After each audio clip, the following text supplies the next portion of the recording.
let's now go to the next step, which is preparing the worksheet. Okay, now many say that this step of the accounting cycle is difficult. Okay, it's actually not that difficult. It just seems to be difficult because there are many columns. Okay, if you would see this in if you would see the real paper of this one, it's a big yellow paper, and it has 1 2 3 4 5 6 7 8 9 10 11 12. Okay, usually there are 12 columns. Okay, there are some that are using 14, but what is ideal or what is being used in real setting is just actually 12.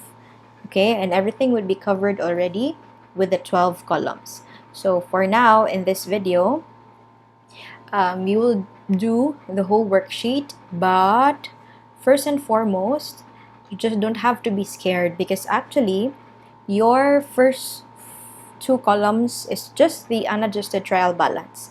So if you could remember the problem in the previous video, okay, of CCC consultancy, this one, right? So I just transferred it here. So this is the account titles and the unadjusted trial balance, right? Now the third and the fourth column are just actually your adjusting entries. So you would just plug them here. So if it's a debit, you write under the debit money column. If it's a credit, you also write under the credit money column. So let's do that. Okay, letter A, unearned revenue of 35,000 was debited. So you look at now in the account title, the account unearned revenue. Just make sure you are in the right row and you are in the right column. Okay, that's debit 35,000. Okay, and the credit would be service revenue. You look at now where service revenue here, service revenue, and be careful, that is credit 35,000.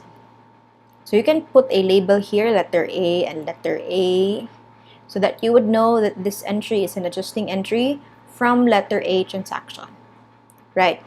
Then letter B, that's supplies expense debit. You look at now your account title. Is there supplies expense? None. If there's none, you can just add below the totals. So you have there supplies expense debit, right? So you make sure you're in the debit column. Debit by how much? 5,000. Okay, then credit is office supplies. You look at now your account title, there is office supplies, so this is where you will credit office supplies by 5,000. Okay, this is letter B. Next, rent expense debit by 10,000. Is there rent expense here? None, so you add below rent expense debit by 10,000. Okay, prepaid rent. Is there prepaid rent? Yes, there is. So that would be credit. Okay, so be careful. Credit under this column, 10,000. Usually students get mistake in the worksheet because, for example, this one, 10,000, should be in the credit column. Some put it here. Okay, so tendency is your equation will really not equal because you have two debits, right? So it's just actually one debit then one credit. Letter D, depreciation expense, there's none under the account title. So you write there depreciation expense, that's 250. Okay, and then credit accumulated depreciation, that's for 250. Credit. Right, last. Letter E, salaries expense. You look at now your account titles. There is salaries expense under debit. That's 9,500. Then the credit would be salaries payable. Is there a salaries payable? None. So you add here salaries payable of 9,500. Like that. And what you can do, you can add your debits in the adjusting entries. Okay, and you add as well your debits or your credits in the other side. Okay, then you double rule both. Right, so your adjusting entries are correct. Okay, debit and credit, they are equal. So you're done now with your first 4 columns in the worksheet. Okay, so I will now extend this one. We'll now go to the worksheet itself. So we're done plotting the adjusting entries. Let's now go to the worksheet. Right. Okay. Now, for the 5th and the 6th columns, okay, so from your unadjusted trial balance, you have adjusting entries. Then you make the adjusted trial balance. Okay, very simple. So you just have it line by line. Okay, you start with cash. 316,700. Were there adjusting entries? None. So you simply copy that one. Okay. Accounts receivable, debit, 24,000. Were there adjusting entries? None as well. So copy. Okay. Prepaid rent, 60,000 debit. There was an adjusting entry of 10,000 credit. So this is debit, this is credit, right? So meaning that would be 60,000 minus 10,000. The amount is 50,000 and debit, right? Because 60 is higher than 10,000. So office supplies, this is 85 debit, then there's a credit of 5,000. So meaning this is a deduction. 85 minus 3,000, sorry, 85 minus 5,000, that's 3,000 left under debit. So that would be 85 minus 5,000 debit. So, or just very simple. If they are of different sides, you deduct, you copy which side has the higher amount. Like this debit here, here is credit. So you deduct, right? The difference is 3,500. Then which is higher? The debit. So debit 3,500. Okay, accounts or office equipment. No adjusting entry, just copy. Okay, careful. This time, accounts payable. 7,200 credit. So you copy that under the credit column. There. Most students get a mistake here. Why? Because usually this is debit, right? And then on the first credit, they put it here. Wrong. It should be here. Since this is credit. Then, unearned revenue. This is credit, 50,000. There's an adjusting entry of debit, 35,000. So they are different. Deduct, right? 50 minus 35,000, the difference is 15,000, which is higher, the credit side. So that would be credit 15,000. Okay, salaries expense. Debit of 12,800, there is an adjusting entry of 9,500. Debit as well, so we will just add because they are both debit. So that's 12,800 plus 9,500. Okay, next, utilities expense. That would be no adjusting entry, copy. Okay, service revenue, it's in the credit side, and there's another credit of 35, so you will add both and put it under the credit. That's 50,000 plus 35,000, 85,000. Right? Capital, there's no adjusting entry, so copy. Withdrawal, no adjusting entry, copy. Okay, you don't include the totals, huh? Next, move to the adjusting entries.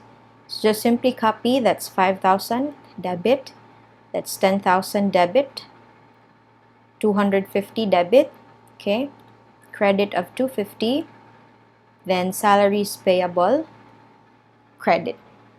Same thing, you get the sum or the total. Your debit and credit must equal.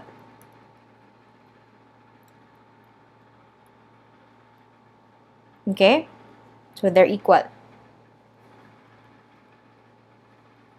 right? Okay, so we're done now with columns 5 and 6. I hope you were able to follow. Okay. This time now is we go to the last 6 columns. Okay. So what you'll do is you just identify. You can just take away now the first 4 and you can just concentrate in the adjusted trial balance. Okay, and what you do now is you will assign each of these accounts to the income statement, to the owner's equity, or to the balance sheet. Okay, just an intro on the financial statements before we have that in the next lesson, which is the next step. The income statements, what are here are your income and expense, all temporary accounts. While under owner's equity, what is here is your capital, your withdrawal, and then your net income. Okay? Then, for the balance sheet, what would be here will be the real and permanent accounts, plus your capital ending. Okay, but anyway, that would be discussed detailed in the next lesson. So what you do, you just have it one by one. Identify if that account should be under income statement, should that be under owner's equity, should that be under balance sheet. And one way to do that is if it is a temporary account, income statement. If it's a permanent account, balance sheet.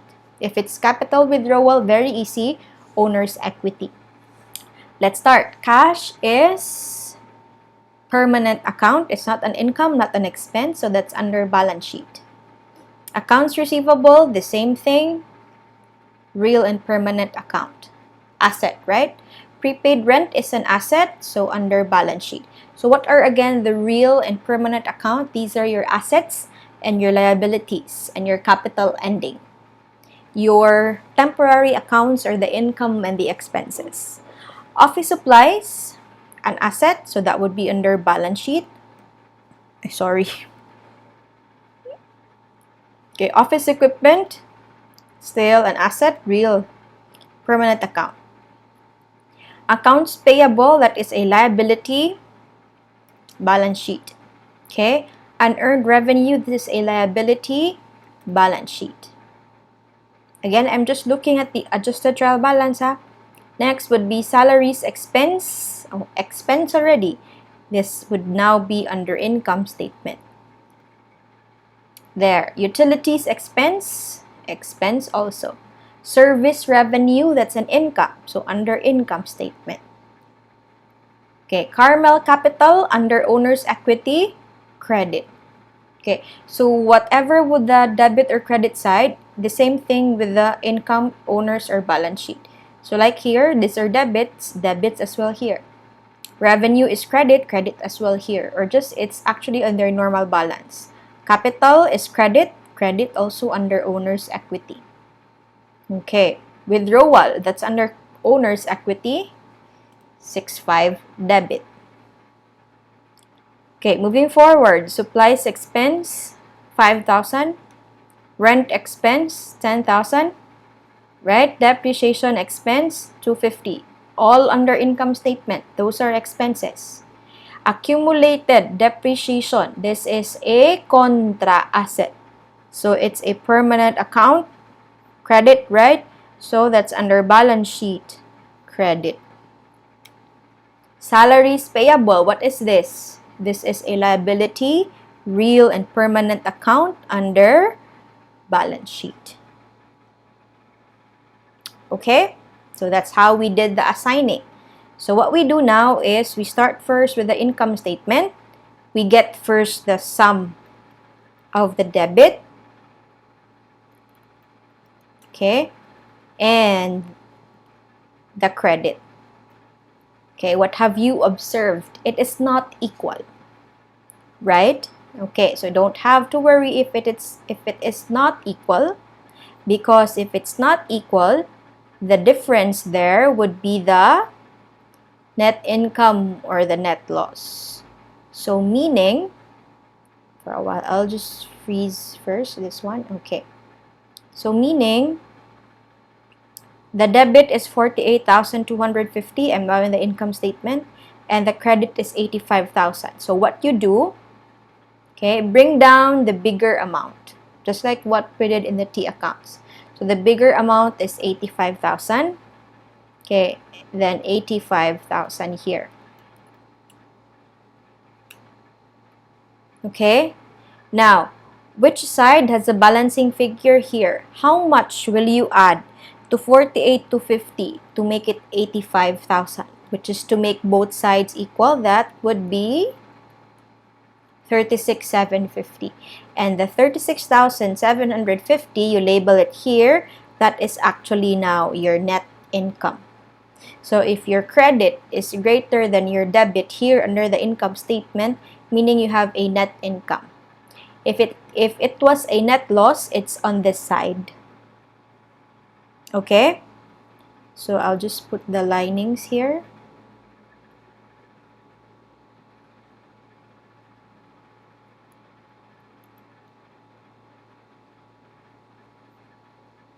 Okay. So, your net income of 36,750, you will pass that now to the owner's equity. Okay? Net income, that's on the credit side, under owner's equity. So, that would be 36,750 here. Okay? So, again, you got first the net income on this side. If it's a net income, you put it under the credit. If it was a net loss, it's supposed to be here if net loss. Okay, so I'll just write it here. If it was a net loss, like that, it should have been on this sides. But it's a net income, that's why they are here. Debit on the income statement, credit here. If it was a net loss, it should be here, and then in the owner's equity, here. Next would be you get the sum under the owner's equity. So this would be 6,500, right? Well, this one would be 386,750. Okay? And they are not equal. So the same thing, you will bring down the higher amount, which is 386,750. Okay? On both sides. Then, the balancing figure here, which is 386,750 minus 65, the amount of 380,250, this is what we call your capital ending. This is your ending capital. Okay? And then, so if in the income statement, what you passed on to the owner's equity is the net income, under the balance sheet, what you will pass on from the owner's equity would be the capital ending. Okay? Remember, capital has a normal balance of credit. So that would be here, 380,250. Right? And then finally, after passing on your capital ending, you get now the sum of your debits under the balance sheet.